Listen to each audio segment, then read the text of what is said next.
Paul, serviteur de Jésus-Christ, appelé à être apôtre, mis à part pour annoncer l'évangile de Dieu. Évangile qui avait été promis auparavant de la part de Dieu par ses prophètes dans les Saintes Écritures. Il concerne son fils né de la postérité de David selon la chair, déclaré fils de Dieu avec puissance selon l'esprit de sainteté par sa résurrection d'entre les morts, Jésus-Christ notre Seigneur. Par lui nous avons reçu la grâce et l'apostolat pour ramener en son nom à l'obéissance de la foi tous les païens parmi lesquels vous êtes aussi, vous qui avez été appelés par Jésus-Christ, à tous ceux qui, à Rome, sont bien-aimés de Dieu, saints par vocation, que la grâce et la paix vous soient données de la part de Dieu, notre Père, et du Seigneur Jésus-Christ. Je rends d'abord grâce à mon Dieu par Jésus-Christ, au sujet de vous tous, de ce que votre foi est renommée dans le monde entier. Dieu que je sers en mon esprit dans l'évangile de son Fils m'est témoin que je fais sans cesse mention de vous, demandant continuellement dans mes prières d'avoir enfin, par sa volonté, le bonheur d'aller vers vous, car je désire vous voir, pour vous communiquer quelques dons spirituels, afin que vous soyez affermis, ou plutôt, afin que nous soyons encouragés ensemble au milieu de vous, par la foi qui nous est commune à vous et à moi.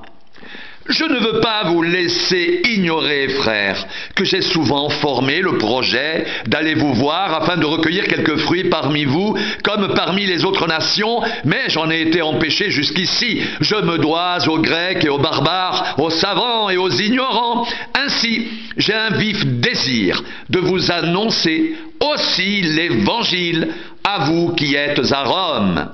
Car je n'ai point honte de l'Évangile, c'est la puissance de Dieu pour le salut de quiconque croit, du juif premièrement, puis du grec, parce qu'en lui est révélée la justice de Dieu par la foi et pour la foi, selon qu'il est écrit, le juste vivra par la foi.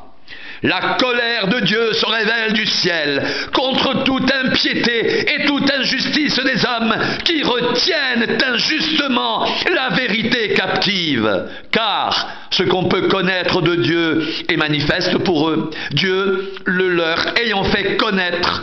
En effet, les perfections invisibles de Dieu, sa puissance éternelle et sa divinité se voient comme à l'œil nu depuis la création du monde quand on les considère dans ses ouvrages.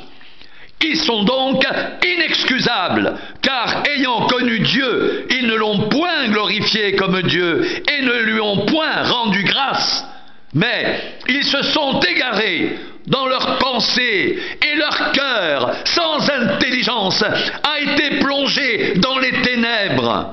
Se vantant d'être sages, ils sont devenus fous et ils ont changé la gloire du Dieu incorruptible en image représentant l'homme corruptible, des oiseaux, des quadrupèdes et des reptiles. C'est pourquoi Dieu les a livrés à l'impureté selon les convoitises de leur cœur. Ainsi, ils déshonorent eux-mêmes leur propre corps. Eux qui ont changé la vérité de Dieu en mensonge et qui ont adoré et servi la créature au lieu du Créateur qui est béni éternellement. Amen.